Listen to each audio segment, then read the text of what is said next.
नमस्कार दोस्तों, स्वागत है आप सभी का ज्ञान अभिज्ञान सागर जीके जीएस में। दोस्तों, जैसा कि हम लोग स्टैटिक जीके और साइंस के कुछ इम्पोर्टेंट क्वेश्चन कर रहे हैं जो प्रीवियस ईयर में पूछे गए हैं। आज एपिसोड नंबर 4 है। उम्मीद करता हूँ इससे पहले की एपिसोड आपको पसंद आई होगी। चलिए चलते हैं अपने वीडियो के तरफ।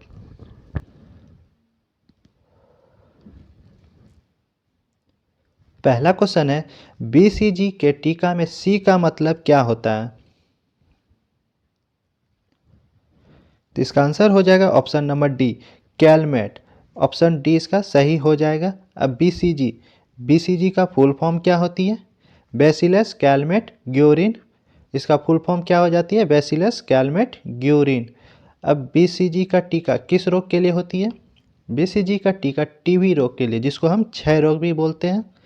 बीसीजी का टीका की खोज किसने की थी? तो ये की थी लियोन कैलमेट और कैमिलिन ग्यूरिन ने की थी। रेबीज की टीका की खोज किसने की थी? तो लुई पास्चर ने की थी। और चेचक की टीका की खोज एडवर्ड जेनर ने की थी। नेक्स्ट क्वेश्चन, किसने कहा कि लोकतंत्र एक ऐसी सरकार है जिसमें प्रत्येक की हिस्सेदारी होती है? तो इसका आंसर हो जाएगा option number A, professor Seeley. Professor Seeley के द्वारा कहा गया था कि लोकतंत्र एक ऐसी सरकार है जिसमें प्रत्येक की हिस्सेदारी होती है। नेक्स्ट क्वेश्चन, औपनिवेशित भारत में भारतीय विधवाओं के लिए शारदा सदन स्कूल की स्थापना किसने की थी? तो इसका आंसर हो जाएगा option number C, Pandita Ramabai ने की थी। पंडिता रामाबाई ने 1889 ईस्वी में बम्बई में शारदा सदन की स्थापना की थी। आपसे एक और क्वेश्चन पूछा जाता है कि लड़कियों के लिए बालिका विश्वविद्यालय की स्थापना किसने की थी? ये की थी ईश्वरचंद विद्यासागर के द्वारा। मुक्ति सदन और कृपा सदन की भी स्थापना किसने की थी? पंडिता रामाबाई ने की थी। रामकृष्ण मिशन की स्थापना किसने की थी? ये की थी स्वामी विवेकानंद ने। और वेदांत समाज की स्थापना राजा राम मोहन राय ने की थी। नेक्स्ट क्वेश्चन, गुरु जल का रासायनिक संगठन नाम क्या है? ये ऑप्शन है ना, ये ऐसे है, H2O2 है, ये हो जाती है H2O और ये है D2O। तो इसका आंसर हो जाएगा ऑप्शन नंबर डी, D2O। अब भारी जल को ही क्या कहते हैं? भारी जल को ही गुरु जल कहा जाता है। आपसे एक और क्वेश्चन पूछा जाता है कि नाभिकीय संयंत्र में मंदक के रूप में किसका प्रयोग किया जाता है? तो ये किया जाता है भारी जल का। इसमें से कौन सबसे बड़ा WBC है? इसका आंसर हो जाएगा option number B, monocyte. WBC कितने प्रकार के होते हैं? WBC 5 प्रकार के होते हैं। सबसे बड़े हो जाते हैं मोनोसाइट। और WBC सबसे छोटे कौन हो जाते हैं? WBC lymphocyte. अब WBC का फुल फॉर्म क्या होता है? White blood cell. RBC का फुल फॉर्म क्या होता है? Red blood cell. अब सबसे बड़ी तो सबसे छोटी हो गई, तो शरीर में सबसे अधिक पाए जाने वाली WBC कौन सी है? ये है न्यूट्रोफिल्स। और सबसे कम पाए जाने वाली WBC है बेसोफिल्स। नेक्स्ट क्वेश्चन, शेरशाह की महानता किस में निहित है? तो इसका आंसर हो जाएगा ऑप्शन नंबर सी, प्रशासनिक सुधार के लिए। तो शेरशाह सबसे ज़्यादा प्रशासनिक सुधार के लिए जाना जाता है। अब शेरशाह से जुड़ा एक क्वेश्चन पूछा जाता है कि फारिद खां किसके बचपन का नाम था? तो ये शेरशाह के बचपन का नाम था फारिद खां। शेरशाह का मकबरा कहाँ है? यह है सासाराम में। और रोहतास का किला का निर्माण किसके द्वारा की गई थी? शेरशाह के द्वारा बिहार में सासाराम में करवाया गया था। नेक्स्ट क्वेश्चन,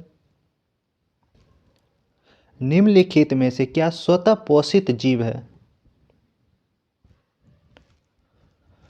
तो इसका आंसर हो जाएगा ऑप्शन नंबर बी, शैवाल। शैवाल क्या है? शैवाल एक प्रकार की प्लांट है, इसलिए ये स्वतः पोषित कर सकते हैं। शैवाल एक पौधा है। मशरूम क्या है? तो मशरूम एक कवक है जो दूसरे पर निर्भर रहते हैं। और ये थैलोफाइटा संघ के कौन कौन हो जाते हैं? शैवाल, कवक, लाइकेन, ये तीनों थैलोफाइटा संघ में आते हैं। नेक्स्ट क्वेश्चन,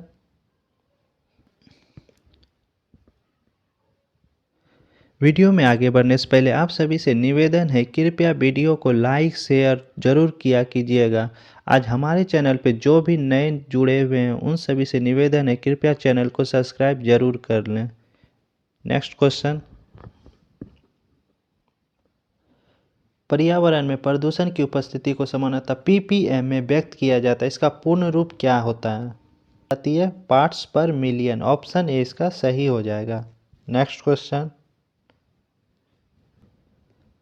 पश्चिम घाट की सबसे ऊंची चोटी कौन सी है?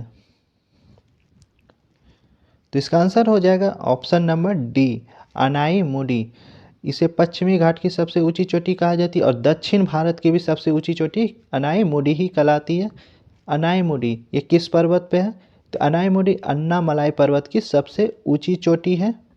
आपसे पूछा जाए कि नीलगिरी पर्वत की सबसे ऊंची चोटी कौन सी है, तो ये नीलगिरी पर्वत की सबसे ऊंची चोटी हो जाती है डोडा बेटा। ये कहाँ है?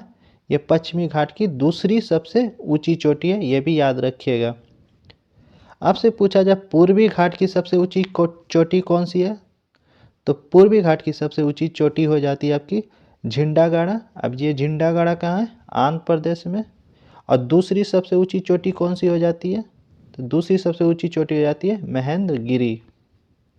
नेक्स्ट क्वेश्चन, तुलबुल परियोजना किस नदी पर स्थित है? तो इसका आंसर हो जाएगा ऑप्शन नंबर बी, झेलम नदी पर। झेलम नदी कहाँ है? जम्मू कश्मीर में। अब परियोजना से संबंधित एक्स्ट्रा फैक्ट की बात करूँ तो कुछ इम्पोर्टेंट एक्स्ट्रा फैक्ट ये है जो आपको हमेशा याद रखनी होगी। तुलबुल परियोजना, किशन गंगा, उड़ी, ये सब कहाँ है? झेलम नदी पे है, जम्मू कश्मीर में। सलाल परियोजना, बगलीहार परियोजना, दुलहस्ती परियोजना, ये चिन्नाव नदी पर है, ये भी जम्मू कश्मीर में।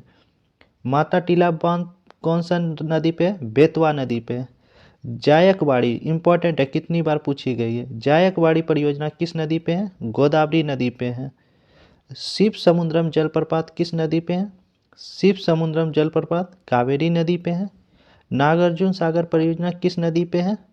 नागार्जुन सागर परियोजना कृष्णा नदी पे है।